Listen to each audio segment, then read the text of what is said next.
$400,000 check. All I know is those guys are buying steak dinners tonight for you and me, Benson. I'll tell you that much. All the hard work paying off in just a few seconds of gameplay. Amazing, amazing stuff for Freako Impact right there. I mean, just a crazy matchup. I mean, it was. I mean, for a minute, I thought Envy were going to come back. And I thought they were going to take it when Rambo was going off in that search and destroy. 11 kills. Too. After that hardpoint game, I was like, oh my goodness, I think Freako's like toast. Remember when we were like, we got to stick with our guns, but we were both a little scared going into that last game with Envy playing so well in that hardpoint game, but ultimately, Freako stepped it up, but they were going exchanging round for round in that search and destroy game, and finally were able to pull that one off. Oh man, just take a deep breath. So crazy. Yeah, there you go. Puckett, what's going on down there, my man? Guys, I have been to 65+ tournaments in my life. None have had a better conclusion than what we just saw here for Freako Impact. They came in, they won MLG Dallas 2 weeks ago. Last weekend, they were over in Europe winning EGL 9. This weekend, they come in, they start off with a 3-0 sweep of their group on Friday. On Saturday, they find themselves with the toughest bracket of any team, taking down Optic Gaming, Complexity, and now Envious on that list. Freako Impact is undeniably the best team in Call of Duty Black Ops 2 right now, and there is not a more deserving champion. Congratulations to the whole squad, and I want to give a special shout out to Miracles, the emotional leader, and my personal MVP, Parasite, for this event. Truer words have never been spoken by any means there, Puckett. I want to thank everybody for tuning in to the broadcast all throughout this weekend. Xbox for sponsoring and bringing this event. It was presented by them. Huge thanks to them. It wouldn't have happened without them. All of the people that had tweeted us great things, the people that came out here to support it, all of the teams that came around from around the world to play in this competition. A lot of them put in many hours here. To the future players out there that are playing league matches, playing Call of Duty, that will one day be here at the Call of Duty Championship. To our casters that casted every single match here. Golden Boy, Rel, Tunny, Benson, Bryce, Puckett, Hastro. Did I miss anybody? And myself, I guess, and Justine, who did a great job. And let's just throw it down to her to wrap up our show. Thank you, guys. Now, 3 days ago, we started with 64 of the best Call of Duty teams in the world. There's been upsets. We've seen mind-blowing plays.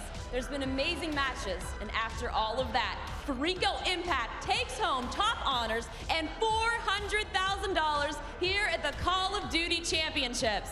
For our Xbox Live viewers, stay tuned for a world-exclusive behind-the-scenes look at Mob of the Dead from the Uprising Mac Pack that's available April 16th, first on Xbox Live. And from here at the Hollywood Palladium, on behalf of Fwiz, Benson, and the rest of our casting team, thank you guys so much for watching.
It was a challenge to try and capture something as iconic as Alcatraz.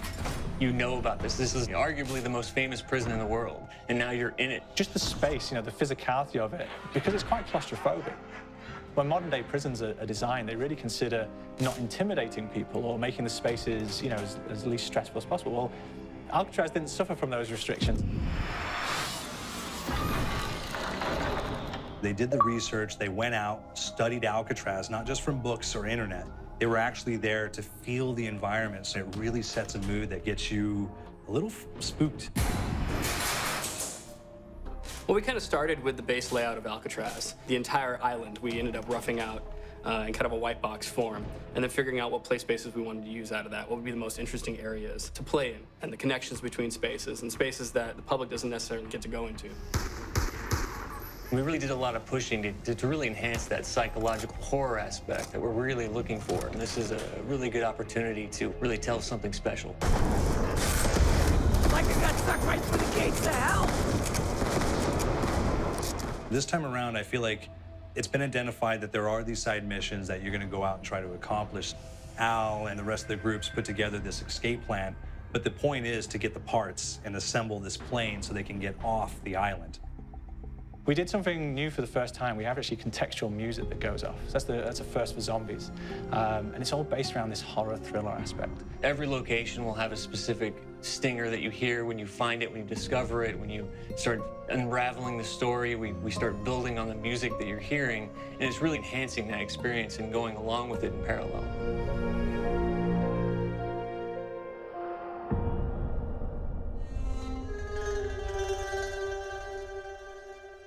Because we wanted to embrace this kind of horror thriller element, we wanted character actors, guys who could really embody someone and then convey emotion. So that's why we went for guys like Ray Liotta, getting in that kind of guy, you know, we wanted a frantic nature. So he plays a character called Billy Handsome, who's this kind of psychopath who would be employed by the mob to kill people in interesting ways.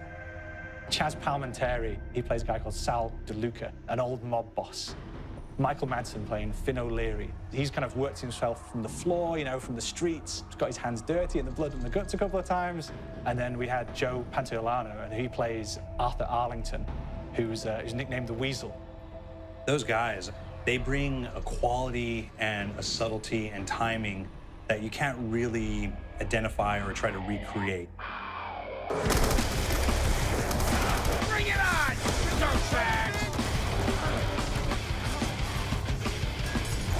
You start off in the afterlife mode, and that's just going to be, you know, what's going on. You're going to try to solve the mystery from the second you start. Afterlife, to me, brings a new element, like a new puzzle element. It forces me to think a little bit more or look for the clues or kind of think of zombies on a slightly deeper level. You see clues throughout the map that tell you, ooh, perhaps if I'm in the afterlife, I can interact with this object, or there's some puzzle going on here that I need to be in the afterlife. Back east, I whacked a dirty dentist with one of these. Took forever, too. Alcatraz has a Civil War kind of fort background before it turned into a penitentiary. And so we had this kind of backstory, the idea that the warden would have collected Civil War weaponry. And one of them is a blundergat. It's a fictional weapon, but the idea of the combination between a blunderbuss and a Gatling gun. And possibly, there might be a way of upgrading it to a more fantastical weapon that the players may find. We all gotta go sometime. You just went now. There's one main zombie, one big zombie that's going to come through and wreak havoc on your life. He'll lock down the perk machine, he'll close down the box, so you have to pay to get that open again. So you don't want him to interfere with your process. Now's a good time to pick a fight. It's a fun challenge. It keeps things moving forward. In terms of perks, we have a new perk called Electric Cherry. When you reload, it gives a shock around you, which scales over time. Who's asking for it, please, ball? There's so much to experience in this map. Every time I play it, there's a new tactic to take, a new experience, a new objective to go for. But there's also this layer of things that we aren't exactly exposing to the players right off the bat and will need to be discovered. Don't let me go. Is it the calling we hear? We've got the undead in there, we've got these historical elements, and these fantastic actors all seem to be with peace with each other in this kind of same world. So it's magical, and our team is incredibly excited by it. This is the call.